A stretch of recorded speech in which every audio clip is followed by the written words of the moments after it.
په بلخ ولایت کې قالین اوبدونکي د بازار د نشتوالي له امله شکایت کوي. دوی د اسلامي امارت مسؤلانو څخه غواړي چې تولید ته یې نړیوال بازار پیدا کړي. حاجي ګل رحمان چې کلونه کېږي په مزار شریف کې د غالیو په تولید او کاروبار بوخت دی، وایي د اسلامي امارت راتګ وروسته په دې ولایت کې بشپړ امنیت تامین دی چې له ویرې او ستونزو پرته اوس کاروبار په عادي ډول روان دی.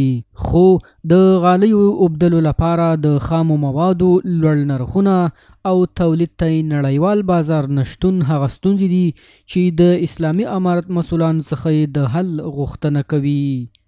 نسبت به سابق مواد ما قیمت است. سابق بود اگه یک قالین باف 5000 افغانی به یک قالین مصرف میکرد، اما قالین به 30000 افغانی سودا میکرد. به این معنا که مصرف ما این خرید مواد ما بالا رفته، فروش قالین ما پایین آمده. اینمی که بازارهای بیرونی ما مردم جور شوه و به می امارت اسلامی به ما یک کمک امتو مخلصانه بکنه.